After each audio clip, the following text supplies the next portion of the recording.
നമ്മൾ കണ്ടുമുട്ടുന്ന ആളുകളെ എങ്ങനെയാണ് ശരിക്കും മനസ്സിലാക്കുന്നത്? അവരുടെ അച്ചിരി അത് സത്യസന്ധമാണോ അതോ വെറും മര്യാദയുടെ ഭാഗമാണോ? ശരിയാണ്. അല്ലെങ്കിൽ ഒരാൾ ദേഷ്യപ്പെടുന്നത് കാണുമ്പോൾ അത് അയാളുടെ സ്വഭാവം കൊണ്ടാണോ? അതോ അന്നത്തെ എന്തെങ്കിലും പ്രത്യേക സാഹചര്യം കൊണ്ടാണോ? അതെ. നമ്മൾ അറിയാതെ തന്നെ ദിവസവും ഒരുപാട് തവണ ഇങ്ങനെ വിധിയെഴുതുന്നുണ്ടല്ലേ? തീർച്ചയായും. അപ്പോ ഇന്ന് നമ്മൾ സംസാരിക്കുന്നതും ഇതിനെക്കുറിച്ചാണ്. നിങ്ങളുടെ കയ്യിലുള്ള ആ പഠന സഹായികളെ വെച്ച് നമുക്ക് സാമൂഹിക മനഃശാസ്ത്രത്തിലെ ഒരു പ്രധാന വിഷയത്തിലേക്ക് കടക്കാം. സോഷ്യൽ കോഗ്നീഷൻ, അതായത് സാമൂഹിക ബോധം. ഓക്കെ. നമ്മൾ പ്രധാനമായും രണ്ട് കാര്യങ്ങളിലാണ് ശ്രദ്ധിക്കുന്നത്. ഒന്ന്, ഇംപ്രഷൻ രൂപീകരണം. ഒരാളെ കാണുമ്പോൾ തന്നെ ആദ്യ നിമിഷങ്ങളിൽ നമ്മൾ എങ്ങനെ അവരെക്കുറിച്ചൊരു ധാരണയുണ്ടാക്കുന്നു. രണ്ട്, ആട്രിബ്യൂഷൻ സിദ്ധാന്തം. ഈ ആളുകളുടെ പെരുമാറ്റത്തിനു പിന്നിലെ കാരണം നമ്മൾ എങ്ങനെയാണ് ഊഹിച്ചെടുക്കുന്നത്? ശരി. പക്ഷേ ഇതിനെക്കുറിച്ച് നമ്മളങ്ങനെ സാധാരണ ചിന്തിക്കാറില്ല അല്ലേ? ഇല്ല. അതെ. ആളുകളെ മനസ്സിലാക്കാനും അവരുടെ പ്രവൃത്തികളെ വ്യാഖ്യാനിക്കാനും നമ്മൾ ഉപയോഗിക്കുന്ന ഈ വഴികൾക്ക് അതിൻ്റെതായ ഒരു ലോജിക്കുണ്ട്. അതേസമയം പിശകുകളും പറ്റാം. ഓ. അപ്പോ ഈ പ്രോസസ്സ് എങ്ങനെയാണെന്ന് ഒരു ധാരണ കിട്ടുന്നത് നമ്മുടെയൊക്കെ സാമൂഹിക ഇടപെടലുകൾ മെച്ചപ്പെടുത്താൻ സഹായിക്കും. നിങ്ങളുടെ കയ്യിലുള്ള ആ പഠനങ്ങളിൽ നിന്ന് ഏറ്റവും പ്രധാനപ്പെട്ട കാര്യങ്ങൾ എടുത്ത് പറയാനാണ് നമ്മുടെ ശ്രമം. ശരി. അപ്പോ നമുക്ക് ആ ആദ്യ ധാരണകളിൽ നിന്ന് തന്നെ തുടങ്ങാം അല്ലേ? ഒരാളെ ആദ്യമായി കാണുമ്പോൾ ചിലപ്പോൾ സംസാരിക്കും മുൻപ് തന്നെ അവരുടെ വേഷം, നടപ്പ്, മുഖഭാവം ഇതൊക്കെ വെച്ച് മനസ്സിലൊരു ചിത്രം വരയ്ക്കുമല്ലോ. ഈ ഫസ്റ്റ് ഇംപ്രഷൻ അത് എത്രത്തോളം പവർഫുൾ ആണ്? പിന്നീടത് മാറുമോ?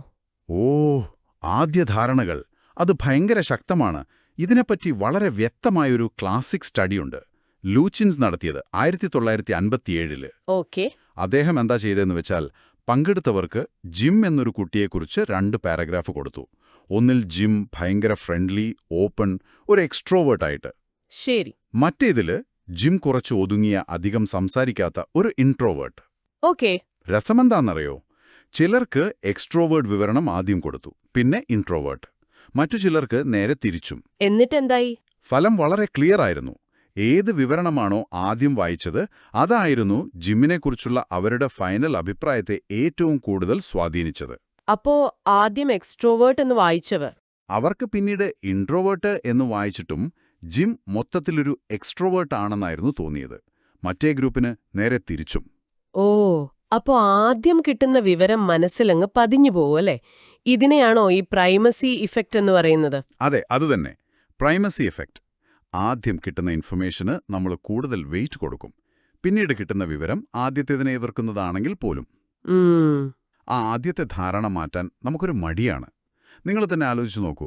ഒരു പുതിയ ഓഫീസിൽ ചേരുമ്പോൾ ആദ്യ ദിവസം ഒരാളെ കുറച്ച് റഫായിട്ട് പെരുമാറിയെന്ന് വെക്കുക. ശരി. പിന്നീട് അയാൾ നല്ല ഫ്രണ്ട്ലി ആയാലും നമ്മുടെ മനസ്സിൽ ആ ആദ്യത്തെ പരുക്കൻ ഇമേജ് അങ്ങനെ കിടക്കും. ശരിയാണ്, ശരിയാണ്. ഇത് നമ്മൾ അറിയാതെ തന്നെ സംഭവിക്കുന്നുണ്ട്. അതെ. ഈ പ്രൈമസി എഫക്റ്റ് നമ്മുടെ പല വിലയിരുത്തലുകളെയും സ്വാധീനിക്കുന്നുണ്ട്. ഓക്കെ. നമ്മൾ ദിവസവും ഒരുപാട് ആളുകൾ കാണുന്നു, പുതിയ സാഹചര്യങ്ങൾ നേരിടുന്നു. ഇത്രയും ഇൻഫർമേഷൻ ഇതൊക്കെ നമ്മുടെ തലച്ചോറ് എങ്ങനെയാണ് മാനേജ് ചെയ്യുന്നത്? എല്ലാം ഡീറ്റെയിൽ ആയിട്ട് അനലൈസ് ചെയ്യാൻ നിന്നാൽ ഭ്രാന്ത് പിടിക്കില്ലേ? നല്ല ചോദ്യമാണ്.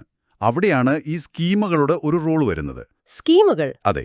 സ്കീമുകളെന്ന് പറഞ്ഞാൽ, ലളിതമായിട്ട് പറഞ്ഞാൽ, നമ്മുടെ ഓർമ്മയിൽ ഇങ്ങനെ ഓർഗനൈസ് ചെയ്ത് വെച്ചിരിക്കുന്ന വിവരങ്ങളുടെ കൂട്ടങ്ങളാണ്. ഓക്കെ. ഓരോ കാര്യത്തെക്കുറിച്ചും നമുക്ക് സ്കീമുകളുണ്ട്. ഇപ്പോൾ നിങ്ങളുടെ മനസ്സിലെ ഒരു ലൈബ്രറി എന്ന സ്കീം എടുത്താൽ അതിൽ പുസ്തകങ്ങൾ, നിശബ്ദത, ഷെൽഫുകൾ, വായിക്കുന്ന ആളുകൾ, അങ്ങനെയുള്ള കാര്യങ്ങളുണ്ടാവും അല്ലേ? ഉണ്ടാവും. അപ്പോൾ ഒരു പുതിയ ലൈബ്രറിയിൽ പോകുമ്പോൾ ഈ സ്കീമ വെച്ച് നിങ്ങൾക്ക് അവിടുത്തെ കാര്യങ്ങൾ പെട്ടെന്ന് മനസ്സിലാക്കാനും പ്രതികരിക്കാനും പറ്റും. ഓരോ തവണയും ആദ്യം മുതൽ ചിന്തിക്കേണ്ടി വരില്ല. ഓ, അപ്പോൾ ഇതൊരു മെന്റൽ ഷോർട്ട് കട്ട് പോലെയാണല്ലേ? അതെ, കറക്റ്റ്. വിവരങ്ങളെ വേഗത്തിൽ പ്രോസസ് ചെയ്യാനുള്ള ഒരു ഷോർട്ട് കട്ട്. ഇത് വസ്തുക്കൾക്കും സാഹചര്യങ്ങൾക്കും ഓക്കെ. ആളുകളെ മനസ്സിലാക്കാനും ഇതുപോലെ സ്കീമുകളുണ്ടോ? തീർച്ചയായും. ആളുകളെ മനസ്സിലാക്കാൻ നമ്മൾ ഉപയോഗിക്കുന്ന ഇത്തരം സ്കീമുകളെയാണ് സാധാരണ പ്രോട്ടോടൈപ്പുകൾ എന്ന് പറയാറ്. പ്രോട്ടോടൈപ്പുകൾ. ഓരോ തരം പേഴ്സണാലിറ്റിയെക്കുറിച്ചും നമുക്ക് മനസ്സിൽ ഒരു ടിപ്പിക്കൽ മാതൃകയുണ്ടാവും. ഇപ്പോ കലാകാരനെന്ന് കേൾക്കുമ്പോൾ നിങ്ങളുടെ മനസ്സിലെന്താ വരുന്നത്? ഒരുപക്ഷേ കുറച്ച് അലസമായ വേഷം, മുടിയൊക്കെ നീട്ടി, കുറച്ച് വ്യത്യസ്തമായ സംസാരം, അങ്ങനെയൊക്കെയാവും. അതെ. അതുപോലെ ടീച്ചർ, രാഷ്ട്രീയക്കാരൻ, പോലീസുകാരൻ ഇവരെയൊക്കെ കുറിച്ച് നമുക്ക് ചില പ്രോട്ടോടൈപ്പുകളുണ്ട്. ശരി. അപ്പോ ഒരാളെ ആദ്യമായി കാണുമ്പോൾ അയാളുടെ ചില ലക്ഷണങ്ങൾ വെച്ച് നമ്മൾ പെട്ടെന്ന് അയാളെ ഏതെങ്കിലും ഒരു പ്രോട്ടോടൈപ്പുമായിട്ട് കണക്ട് ചെയ്യും. എന്നിട്ട് ആ പ്രോട്ടോടൈപ്പിലുള്ള മറ്റു സ്വഭാവങ്ങളും അയാൾക്ക് കാണും എന്ന് നമ്മളങ്ങ് ഊഹിക്കും. ഓ, ഇത് പെട്ടെന്ന് കാര്യങ്ങൾ മനസ്സിലാക്കാൻ സഹായിക്കും. പക്ഷെ ഇതിലൊരു പ്രശ്നമുണ്ട്. ഈ പ്രോട്ടോടൈപ്പുകൾ പലപ്പോഴും സ്റ്റീരിയോടൈപ്പുകളുമായിട്ട് വളരെ അടുത്താണ്. ഓ, അതെ. അപ്പോൾ നമ്മൾ ഒരാളെ തെറ്റായിട്ട് വിലയിരുത്താനും ഇത് കാരണമാവാം.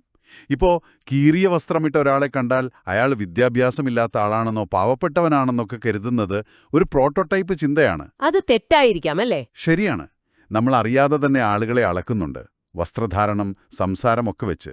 ഇത് അതിന്റെ ഭാഗമാണല്ലേ? അതെ. ഓക്കെ. അപ്പം നമ്മൾ ആളുകളെക്കുറിച്ച് ആദ്യ ധാരണയുണ്ടാക്കുന്നു, ചിലപ്പോൾ പ്രോട്ടോടൈപ്പ് വെച്ച് തരംതിരിക്കുന്നു.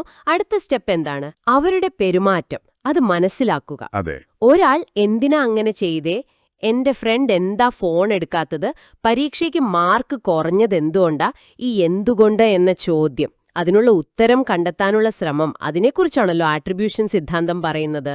അതെ, കറക്റ്റ്. നമുക്കതിലേക്ക് കടക്കാം. തീർച്ചയായും. ആട്രിബ്യൂഷൻ തിയറി എന്നത് നമ്മൾ എങ്ങനെയാണ് സംഭവങ്ങളുടെ കാരണങ്ങൾ കണ്ടെത്തുന്നത്, പ്രത്യേകിച്ച് മറ്റുള്ളവരുടെ, ചിലപ്പോൾ നമ്മുടെ സ്വന്തം പെരുമാറ്റങ്ങളുടെ കാരണങ്ങൾ. ഓക്കെ. ഇതിന്റെ തുടക്കക്കാരനായിട്ട് പറയുന്നത് ഫ്രിറ്റ്സ് ഹൈദറിനെയാണ്. അദ്ദേഹം പറഞ്ഞൊരു കാര്യമുണ്ട്, നമ്മളൊക്കെ ഒരു തരത്തിൽ സാധാരണ മനഃശാസ്ത്രജ്ഞരാണ് എന്ന്. നയീവ് സൈക്കോളജിസ്റ്റ്. അതെ. ശാസ്ത്രജ്ഞർ ലാബിൽ കാരണങ്ങൾ കണ്ടുപിടിക്കുന്ന പോലെ നമ്മൾ ഡെയിലി ലൈഫിൽ ആളുകളുടെ പെരുമാറ്റത്തിന് പിന്നിലെ കാരണങ്ങൾ ഇങ്ങനെ കണ്ടുപിടിക്കാൻ ശ്രമിച്ചുകൊണ്ടേയിരിക്കുന്നു. ശരി. ഹൈദർ ഒരു ബേസിക് ഡിസ്റ്റിങ്ഷൻ മുന്നോട്ട് വെച്ചു. ഏത് പെരുമാറ്റത്തിനും കാരണം രണ്ടെണ്ണമാവാം. ഒന്ന് ആന്തരിക കാരണം, ഇന്റേണൽ ഡിസ്പൊസിഷണൽ, അതായത് ആ വ്യക്തിയുടെ സ്വഭാവം, ആറ്റിറ്റ്യൂഡ്, കഴിവ്, പേഴ്സണാലിറ്റി, അങ്ങനെയുള്ള ഉള്ളിലെ കാര്യങ്ങൾ. രണ്ട് ബാഹ്യകാരണം, അതായത് സാഹചര്യം, പ്രഷർ, മറ്റുള്ളവരുടെ സ്വാധീനം, അല്ലെങ്കിൽ വെറും ഭാഗ്യം, അങ്ങനെയുള്ള പുറത്തുള്ള കാര്യങ്ങൾ. ഒരു ഉദാഹരണം പറയാമോ? പറയാം. ഇപ്പോൾ നിങ്ങളുടെ ഫ്രണ്ട് ഫോൺ എടുത്തില്ല, കാരണം അയാൾക്ക് നിങ്ങളോട് സംസാരിക്കാൻ താല്പര്യമില്ലാത്തതുകൊണ്ടാവാം ആന്തരികം, അല്ലെങ്കിൽ അയാൾ ഭയങ്കര തിരക്കിലുള്ളൊരു മീറ്റിംഗിലായതുകൊണ്ടാവാം ബാഹ്യം. ഓക്കെ, മനസ്സിലായി. അപ്പോൾ എപ്പോഴാണ് നമ്മൾ ഈ ആന്തരിക കാരണത്തിന് പ്രാധാന്യം കൊടുക്കുന്നത്, എപ്പോഴാണ് ബാഹ്യ കാരണം? ഇതിനെന്തെങ്കിലും ഒരു നിയമം പോലെയുണ്ടോ? ഉണ്ട്. അവിടെയാണ് കുറച്ചുകൂടി ഇൻട്രസ്റ്റിംഗ് ആവുന്നത്. ജോൺസും ഡേവിസും അവരുടെ ഒരു പഠനത്തിൽ ചില കാര്യങ്ങൾ പറയുന്നുണ്ട്. ഓക്കെ. ഒരാളുടെ പെരുമാറ്റം ആ സാഹചര്യത്തിൽ നമ്മൾ പ്രതീക്ഷിക്കുന്നതാണെങ്കിൽ, അല്ലെങ്കിൽ എല്ലാവരും നല്ലതെന്ന് പറയുന്നൊരു കാര്യമാണെങ്കിൽ, സോഷ്യലി ഡിസൈറബിൾ. ഉദാഹരണത്തിന്, ഇപ്പോൾ ഒരു ജോലി ഇന്റർവ്യൂവിന് പോകുമ്പോൾ ഒരാൾ നല്ല വിനയത്തോടെ സഹകരിച്ചു പെരുമാറുന്നത്, അത് നമ്മൾ പ്രതീക്ഷിക്കുന്നതല്ലേ? അതെ. അതെ. ആ ജോലി കിട്ടാൻ വേണ്ടിയാവാം. അയാളുടെ സ്ഥിരം സ്വഭാവം അതായിരിക്കണമെന്നില്ല. അപ്പോൾ നമ്മളത് അയാളുടെ യഥാർത്ഥ സ്വഭാവമായി അത്ര പെട്ടെന്ന് കണക്കാക്കില്ല. ശരി. എന്നാൽ ഒരാൾ ആ സാഹചര്യത്തിന് വിപരീതമായി പെരുമാറിയാലോ? ആരും അങ്ങനെ ചെയ്യില്ലെന്ന് നമ്മൾ കരുതുന്ന ഒരു രീതിയിൽ. അതെ. ഇന്റർവ്യൂവിൽ ഒരാൾ ദേഷ്യപ്പെട്ടാലോ? അതെ. അങ്ങനെ സംഭവിച്ചാൽ നമ്മൾ പെട്ടെന്ന് വിശ്വസിക്കും അതാണ് അയാളുടെ ശരിക്കുള്ള സ്വഭാവമെന്ന്. ഡിസ്പൊസിഷൻ. കാരണം സാഹചര്യം ഒട്ടും അനുകൂലമല്ലാഞ്ഞിട്ടും അയാൾ അങ്ങനെ പെരുമാറിയെങ്കിൽ അത് ഉള്ളിൽ നിന്ന് തന്നെ വരുന്നതാവാനാണ് സാധ്യത. ചുരുക്കത്തിൽ, പുറമേയുള്ള കാരണങ്ങൾക്ക് സാധ്യത കുറയുമ്പോൾ നമ്മൾ ഉള്ളിലെ കാരണങ്ങൾക്ക് കൂടുതൽ പ്രാധാന്യം കൊടുക്കും. ഓ, അത് കൊള്ളാമല്ലോ. അപ്രതീക്ഷിതമായ പെരുമാറ്റങ്ങൾ നമ്മൾ വ്യക്തിയുടെ നേരെ വിരൽ ചൂണ്ടും. അതെ. ഹാരോൾഡ് കെല്ലി ഇതിനെക്കുറിച്ചുകൂടി ഡീറ്റെയിൽ ആയിട്ട് വിശദീകരിക്കാൻ ഒരു കോവേരിയേഷൻ തത്വം കൊണ്ടുവന്നിട്ടുണ്ട്. കോവേരിയേഷൻ. അതെ, ഇത് കുറച്ച് ടെക്നിക്കലായി തോന്നാം, പക്ഷേ ഐഡിയ സിമ്പിളാണ്. ഒരു കാരണം ഉള്ളപ്പോൾ ഒരു പ്രത്യേക പെരുമാറ്റം സ്ഥിരമായി കാണുന്നുണ്ടോ, ആ കാരണമില്ലാത്തപ്പോൾ ആ പെരുമാറ്റം ഇല്ലാതാകുന്നുണ്ടോ എന്നൊക്കെ നമ്മൾ അറിയാതെ ചെക്ക് ചെയ്യുന്നുണ്ട്. നമ്മൾ എന്തൊക്കെ കാര്യങ്ങളാണ് നോക്കുന്നത്? കെല്ലി പറയുന്നത് 3 കാര്യങ്ങളാണ്. ഒന്ന്, സ്ഥിരത, കൺസിസ്റ്റൻസി. ഈ ആള് ഈ സിറ്റുവേഷനിൽ എപ്പോഴും ഇങ്ങനെയാണോ? 2, വ്യതിരിക്തത, ഡിസ്റ്റിങ്റ്റീവ്നെസ്. ഈ ആള് മറ്റ് സിറ്റുവേഷനുകളിൽ വേറെ രീതിയിലാണോ പെരുമാറുന്നത്? 3, അഭിപ്രായ സമന്വയം, കൺസെൻസസ്. മറ്റുള്ളവരും ഈ സിറ്റുവേഷനിൽ ഇതുപോലെ തന്നെയാണോ പെരുമാറുന്നത്? ഇതൊരു ഉദാഹരണം വെച്ച് പറയാമോ? പറയാം. നിങ്ങളുടെ ഒരു ഫ്രണ്ട് ഒരു സിനിമ കണ്ടിട്ട് അതിനെ ഭയങ്കരമായി പുകഴ്ത്തുന്നു എന്ന് വെക്കുക. ഓക്കെ. ഇത് അയാളുടെ ശരിക്കുള്ള അഭിപ്രായമാണോ അതോ വെറുതെ പറയുന്നതാണോ? കെല്ലിയുടെ മോഡൽ വെച്ചാൽ നിങ്ങൾ അറിയാതെ ചിന്തിക്കും. 1. ഇവൻ ഈ സിനിമയെപ്പറ്റി എപ്പോഴും ഇങ്ങനെ നല്ലത് തന്നെയാണോ പറയുന്നത്? സ്ഥിരത. 2. ഇവൻ സാധാരണ എല്ലാ സിനിമയെയും ഇങ്ങനെ പുകഴ്ത്തുന്ന ആളാണോ? അതോ ഇതിന് മാത്രം എന്തെങ്കിലും പ്രത്യേകതയുണ്ടോ? വ്യതിരിക്തത. 3. ഈ സിനിമ കണ്ട വേറെ ഫ്രണ്ട്സും ഇത് നല്ലതാണെന്നാണോ പറയുന്നത്?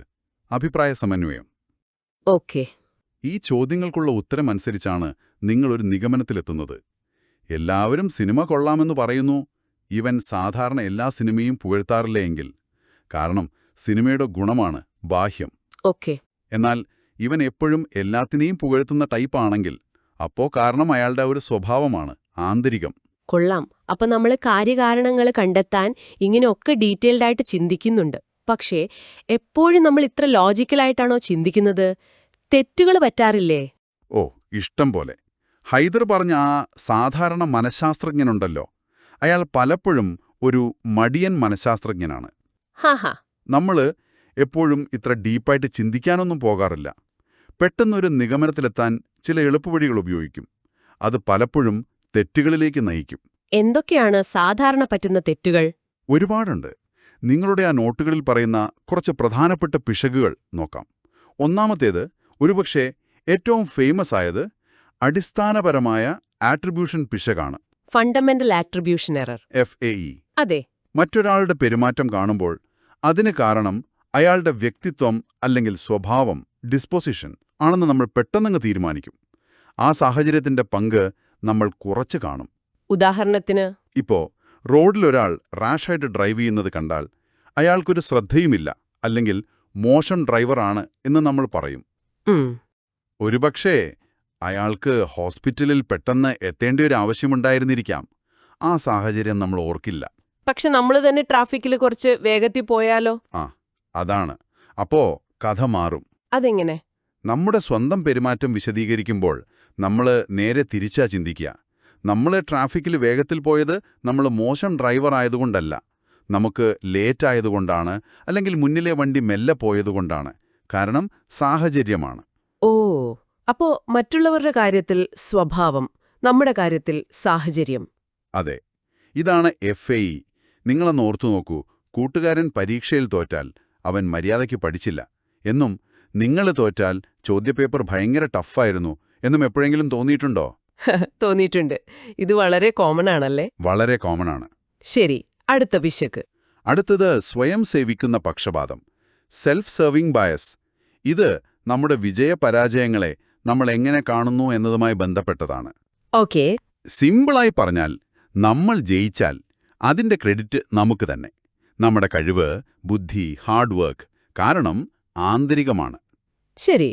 എന്നാൽ നമ്മൾ തോറ്റാലോ? അപ്പോ കാരണം പുറത്താണ്. ഭാഗ്യമില്ല, സാഹചര്യം മോശമായിരുന്നു, മറ്റുള്ളവർ സഹായിച്ചില്ല, അല്ലെങ്കിൽ ചോദ്യം ഭയങ്കര പാടായിരുന്നു. കാരണം ബാഹ്യമാണ്. ഇത് നമ്മൾ സ്പോർട്സിലെപ്പോഴും കാണുന്നതാണല്ലോ. ടീം ജയിച്ചാൽ കളിക്കാരുടെ മിടുക്ക്, തോറ്റാൽ റഫറിയുടെ കുറ്റം. അതെ, പെർഫെക്റ്റ് ഉദാഹരണം. ഇത് നമ്മുടെ ഒരു സെൽഫ് എസ്റ്റീം പ്രൊട്ടക്റ്റ് ചെയ്യാനുള്ള ഒരു ഉപബോധ മനസ്സിലെ ശ്രമം കൂടിയാണ്. ഓ. ജയിച്ചത് നമ്മൾ കാരണമാണെന്നും തോൽവിക്ക് നമ്മൾ ഉത്തരവാദിയല്ലെന്നും വിശ്വസിക്കുന്നത് ഒരു സുഖം തരുമല്ലോ. നിങ്ങൾ നിങ്ങളുടെ ജോലിസ്ഥലത്തോ പഠനത്തിലൊക്കെ ഇത് ശ്രദ്ധിച്ചിട്ടുണ്ടാവും, അല്ലേ? ശ്രദ്ധിച്ചിട്ടുണ്ട്. ബോധപൂർവമല്ലെങ്കിൽ നമ്മളെല്ലാവരും ഇതിൽ വീണുപോകും. ഓക്കെ, ഇനി അടുത്തത് കുറച്ചുകൂടി ഒരു ഫിലോസഫിക്കൽ ടച്ചുള്ളതാണ്. നീതിയുക്ത ലോകമെന്ന വിശ്വാസം, just world hypothesis. Just world hypothesis. അതെ. ലോകം അടിസ്ഥാനപരമായി നീതിയുള്ള ഒരിടമാണെന്നും ആളുകൾക്ക് അവർ അർഹിക്കുന്നത് നല്ലതായാലും ചീത്തയായാലും കിട്ടുമെന്നുമുള്ള ഒരു ഡീപ്പ് ബിലീഫാണിത്. നല്ലവർക്ക് നല്ലത് വരും, ചീത്തവർക്ക് ശിക്ഷ കിട്ടുമെന്നൊക്കെ. ഇതൊരു നല്ല വിശ്വാസമല്ലേ? ഇതിലെന്താ പിശക്? വിശ്വാസം കൊള്ളാം, പക്ഷെ ഇതിന്റെ ഒരു സൈഡ് എഫക്റ്റ് എന്താന്ന് വെച്ചാൽ, ലോകം നീതിയുള്ളതാണെങ്കിൽ ഒരാൾക്ക് ഒരു ദുരന്തം സംഭവിച്ചാൽ അതിനർത്ഥം അയാളത് അർഹിച്ചിരുന്നു എന്നാണോ? എക്സാക്ട്ലി. അവിടെയാണ് പ്രശ്നം. ഇപ്പോ ഒരു ആക്സിഡന്റ് പറ്റിയ ആളോട് അയാൾ നോക്കി ഓടേണ്ടതായിരുന്നു എന്നോ, ഒരു ലൈംഗികാതിക്രമത്തിനിരയായ ആളോട് ചിലപ്പോ നമ്മൾ കേൾക്കാറുണ്ട്, അവളുടെ വസ്ത്രധാരണം ശരിയല്ലായിരുന്നു എന്നൊക്കെ പറയുന്നത്. ഓ, ശരിയാണ്. ഇത് ഈ ജസ്റ്റ് വേൾഡ് ഹൈപ്പോത്തീസിസിന്റെ ഭാഗമാണ്. ആ ദുരന്തത്തിനിരയായ ആള് തന്നെ അത് വരുത്തിവെച്ചതാണ് എന്ന് ചിന്തിക്കാൻ ഇത് പ്രേരിപ്പിക്കും. ഇതിനെയാണ് നമ്മൾ വിക്ടിം ബ്ലെയിമിംഗ് എന്ന് പറയുന്നത്. ഇത് ശരിക്കും അപകടമാണല്ലോ. യാഥാർത്ഥ്യം കാണാതെ ഇരയെ കുറ്റപ്പെടുത്തുന്ന അവസ്ഥ. അതെ, ലോകം നീതിയുക്തമാണെന്ന വിശ്വാസം നിലനിർത്താൻ വേണ്ടി നമ്മൾ യാഥാർത്ഥ്യത്തെ വളച്ചൊടുകയാണ് ചെയ്യുന്നത്. ഇത് വളരെ ശ്രദ്ധിക്കേണ്ട കാര്യമാണ്. അവസാനമായിട്ട് നിങ്ങളുടെ നോട്ടിലുള്ള ഒരു ബയാസ്, വ്യക്തി അനുകൂല പക്ഷപാതം, person positivity bias. Person positivity bias. നമ്മൾ പൊതുവെ വ്യക്തികളെ വിലയിരുത്തുമ്പോൾ അവരെ ഒരു ഗ്രൂപ്പായിട്ട് കാണുന്നതിനേക്കാൾ കുറച്ചുകൂടി പോസിറ്റീവായിട്ട് കാണും. അതെങ്ങനെ? ഡേവിഡ് സിയേഴ്സിന്റെ പഠനങ്ങൾ ഇത് കാണിക്കുന്നുണ്ട്.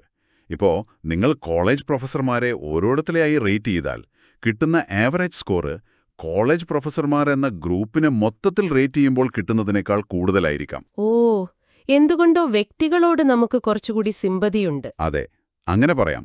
ഒരു വ്യക്തിയായി പരിഗണിക്കുമ്പോൾ നമ്മൾ കുറച്ചുകൂടി ദയ കാണിക്കുന്നു, അല്ലെങ്കിൽ പോസിറ്റീവായി ചിന്തിക്കുന്നു. അപ്പോൾ നമ്മൾ കണ്ട ഈ പിശകുകളൊക്കെ FAO, self serving bias, just world, person positivity, ഇവയെല്ലാം നമ്മളെ ലോകത്തെ കാണുന്ന രീതിയെയും മറ്റുള്ളവരുമായുള്ള ഇടപെടലിനെയും നന്നായി സ്വാധീനിക്കുന്നുണ്ടല്ലേ? തീർച്ചയായും.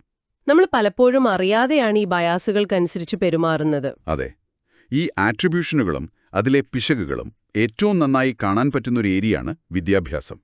ബെർണാഡ് വെയ്നർ ഈ ആട്രിബ്യൂഷൻ തിയറിയെ എഡ്യൂക്കേഷണൽ സെറ്റിംഗ്സുമായി കണക്ട് ചെയ്ത് ഒരുപാട് പഠിച്ചിട്ടുണ്ട്. വിദ്യാഭ്യാസത്തിലോ? അതെങ്ങനെ? ഒരു സ്റ്റുഡന്റ് തന്റെ പഠനത്തിലെ വിജയങ്ങളെയും പരാജയങ്ങളെയും എങ്ങനെ കാണുന്നു, അതായത് അതിന്റെ കാരണം എവിടെ കണ്ടെത്തുന്നു, ഇത് ആ കുട്ടിയുടെ മോട്ടിവേഷനെയും പിന്നീട് ശ്രമിക്കാനുള്ള ഒരു സ്ഥിരോത്സാഹത്തെയും നേരിട്ട് ബാധിക്കും. അതൊന്ന് വിശദീകരിക്കാമോ? വെയ്നർ 3 ഡയമെൻഷൻസ് പറയുന്നുണ്ട്. കാരണം ആന്തരികമാണോ ബാഹ്യമാണോ, ലോക്കസ്, സ്ഥിരമാണോ മാറുന്നതാണോ, സ്റ്റെബിലിറ്റി, നിയന്ത്രിക്കാൻ പറ്റുന്നതാണോ അല്ലയോ, കൺട്രോളബിലിറ്റി. ഓക്കെ. ഇപ്പോ വിജയം, കുട്ടി പരീക്ഷ ജയിച്ചു, ഞാൻ ബ്രില്യൻ്റ് ആയതുകൊണ്ടാണ് എന്ന് ചിന്തിച്ചാൽ അത് ഇന്റേണലാണ്, ഒരു പരിധിവരെ സ്റ്റേബിളാണ് കഴിവ്. ഇത് നല്ലതാണെങ്കിലും കഴിവ് മാത്രം മതി, എഫേർട്ട് വേണ്ട എന്ന് തോന്നാം. ഓ. ഏറ്റവും ഹെൽത്തി ആട്രിബ്യൂഷൻ എന്താണെന്ന് വെച്ചാൽ ഞാൻ നന്നായി പഠിച്ചു, ഹാർഡ് വർക്ക് ചെയ്തു, അതുകൊണ്ട് ജയിച്ചു എന്നതാണ്. ഇവിടെ കാരണം ഇന്റേണലാണ്, പക്ഷെ അത് കൺട്രോളബിളാണ്. പരിശ്രമം അൺസ്റ്റേബിളാണ്, അടുത്ത തവണയും ശ്രമിക്കണം. ഇത് കൂടുതൽ ശ്രമിക്കാൻ പ്രേരിപ്പിക്കും. അപ്പോ പരാജയത്തിന്റെ കാര്യമോ? അതാണ് കൂടുതൽ ക്രിട്ടിക്കൽ എന്ന് തോന്നുന്നു. അതെ, വളരെ ശരിയാണ്. പരാജയപ്പെടുമ്പോൾ എനിക്ക് കഴിവില്ല, ഇന്റേണൽ, സ്റ്റേബിൾ, അൺകൺട്രോളബിൾ എന്ന് ചിന്തിച്ചാൽ അത് ഡേഞ്ചറസ് ആണ്. കാരണം കഴിവില്ലെങ്കിൽ പിന്നെ ശ്രമിച്ചിട്ട് കാര്യമില്ലല്ലോ എന്ന ചിന്ത വരും. കുട്ടി ശ്രമം ഉപേക്ഷിക്കാം. ശരി. എന്നാൽ ഞാൻ വേണ്ടത്ര പഠിച്ചില്ല, അല്ലെങ്കിൽ ഈ ഭാഗം ഞാൻ ശ്രദ്ധിച്ചില്ല, ഇന്റേണൽ, അൺസ്റ്റേബിൾ, കൺട്രോളബിൾ എന്ന് ചിന്തിച്ചാലോ? അവിടെ മാറ്റം വരുത്താൻ പറ്റും. അതെ, കാരണം മാറ്റാൻ പറ്റുന്നതാണ്, സ്വന്തം കൺട്രോളിലുമാണ്. അങ്ങനെയുള്ള കുട്ടികൾ അടുത്ത തവണ കൂടുതൽ നന്നായി ശ്രമിക്കും, വിജയിക്കാനുള്ള സാധ്യതയും കൂടും. അപ്പോ ടീച്ചർമാരും പേരൻസും കുട്ടികളെ അവരുടെ വിജയങ്ങളെ പരിശ്രമവുമായി ബന്ധിപ്പിക്കാനും പരാജയങ്ങളെ കഴിവില്ലായ്മയായി കാണാതെ കൂടുതൽ ശ്രമിക്കാനുള്ള അവസരമായി കാണാനും പഠിപ്പിക്കണം, അല്ലേ? തീർച്ചയായും. അതിന് വലിയ പ്രാധാന്യമുണ്ട്. പിന്നെ ഈ പെർഫോമൻസ് ഗോളുകൾ, മറ്റുള്ളവരുടെ മുന്നിൽ നല്ലതാവുക, പകരം മാസ്റ്ററി ഗോളുകൾ, വിഷയം പഠിക്കുക, കഴിവ് നേടുക, സെറ്റ് ചെയ്യാൻ പ്രോത്സാഹിപ്പിക്കണം. ഓക്കെ. പിന്നെ ഈ സെൽഫ് ഹാൻഡിക്യാപ്പിംഗ് എന്നൊരു കാര്യം കൂടിയുണ്ട്. അതെന്താണ്? പരീക്ഷയെ പേടിച്ച് ചില കുട്ടികൾ മനഃപൂർവ്വം പഠിക്കാതിരിക്കുക, അല്ലെങ്കിൽ തലേന്നുറങ്ങാതിരിക്കുകയൊക്കെ ചെയ്യും. എന്തിന്? എന്നിട്ട് പരീക്ഷ മോശമായാൽ ഞാൻ ഉറങ്ങാത്തതുകൊണ്ടാണ് മാർക്ക് കുറഞ്ഞത്, എന്റെ കുഴപ്പമല്ല എന്ന് സ്വയം പറയാം. ഒരു എക്സ്ക്യൂസ് ഉണ്ടാക്കുകയാണ്. ഓ, പരാജയപ്പെട്ടാൽ മുഖം രക്ഷിക്കാൻ. അതെ, ഇത്തരം കാര്യങ്ങളെയും തിരിച്ചറിയണം, മാറ്റാൻ സഹായിക്കണം. കൊള്ളാം. അപ്പോൾ നമ്മൾ ഇന്ന് സംസാരിച്ചത് ശരിക്കും പറഞ്ഞാൽ നമ്മൾ ദിവസവും ചെയ്യുന്ന കാര്യങ്ങളെക്കുറിച്ചാണ്. മറ്റുള്ളവരെ മനസ്സിലാക്കാൻ നമ്മുടെ ബ്രെയിൻ ഉപയോഗിക്കുന്ന ഷോർട്ട് കട്ടുകൾ, സ്കീമുകളും പ്രോട്ടോടൈപ്പുകളും. ആദ്യത്തെ ഇംപ്രഷൻ, പ്രൈമസി ഇഫക്റ്റ് എത്ര സ്ട്രോങ് ആണെന്നുള്ളത്, പിന്നെ ആളുകളുടെ പെരുമാറ്റത്തിന് പിന്നിലെ എന്തുകൊണ്ട് എന്ന് നമ്മൾ എപ്പോഴും തിരഞ്ഞുകൊണ്ടിരിക്കുന്നത് ആട്രിബ്യൂഷൻ. അതെ, അതേസമയം ഈ കാരണങ്ങൾ കണ്ടെത്തുന്നതിൽ നമുക്ക് ഒരുപാട് തെറ്റുകൾ പറ്റുന്നുണ്ട്. മറ്റുള്ളവരുടെ കാര്യത്തിൽ സ്വഭാവത്തെയും FAE, നമ്മുടെ കാര്യത്തിൽ സാഹചര്യത്തെയും കുറ്റപ്പെടുത്തുന്നു. വിജയത്തിന്റെ ക്രെഡിറ്റ് എടുക്കുന്നു. സെൽഫ് സെർവിംഗ് ബയസ്, തോൽവിക്ക് കാരണം പുറത്ത് കണ്ടെത്തുന്നു. ലോകം നീതിയുള്ളതാണെന്ന് വിശ്വസിച്ച് ചിലപ്പോൾ ഇരയെ കുറ്റപ്പെടുത്തുന്നു. Just world hypothesis. ഇതെല്ലാം നമ്മുടെ പഠനത്തെയും ജോലിയെയും ബന്ധങ്ങളെയും ഒക്കെ ബാധിക്കുന്നുണ്ട്. തീർച്ചയായും. അപ്പോ ഈ ചർച്ച ഇവിടെ നിർത്തുമ്പോൾ ഇത് കേൾക്കുന്ന നിങ്ങൾക്ക് വേണ്ടി ഒരു ചിന്ത കൂടി പങ്കുവെക്കാം. തീർച്ചയായും ഇന്ന് നമ്മൾ ഈ സംസാരിച്ച കാര്യങ്ങൾ കേട്ടപ്പോൾ നിങ്ങളുടെ സ്വന്തം അനുഭവങ്ങളൊന്ന് ഓർത്തു നോക്കൂ. നിങ്ങൾ മറ്റൊരാളുടെ ഒരു പ്രവൃത്തിയെ പെട്ടെന്ന് ജഡ്ജ് ചെയ്തൊരു സന്ദർഭം ഓർക്കുന്നുണ്ടോ? അല്ലെങ്കിൽ നിങ്ങളുടെ ഒരു വിജയത്തെയോ പരാജയത്തെയോ നിങ്ങൾ എങ്ങനെയാണ് വിശദീകരിച്ചതെന്ന് ഓർക്കുന്നുണ്ടോ? ശരി. അതിൽ ഇന്ന് നമ്മൾ പറഞ്ഞ ഏതെങ്കിലും ആട്രിബ്യൂഷൻ പിശകുകൾ അല്ലെങ്കിൽ ബയാസുകൾ ഉമായിരുന്നോ? നമ്മുടെ ചിന്തകളിലെ ഇത്തരം സാധാരണ പിഴവുകളെക്കുറിച്ച് നമ്മൾ ബോധവാന്മാരാകുന്നത് അത് മറ്റുള്ളവരെയും സാഹചര്യങ്ങളെയും കുറച്ചുകൂടി ഓപ്പൺ മൈൻഡഡോടെ മുൻവിധികളില്ലാതെ കാണാൻ നിങ്ങളെ എങ്ങനെ സഹായിക്കും? ഇതൊന്ന് ആലോചിച്ചു നോക്കാവുന്നതാണല്ലേ? അതെ, തുടർന്നും ചിന്തിക്കാനുള്ള ഒരു വിഷയമായിട്ടിത് എടുക്കാം.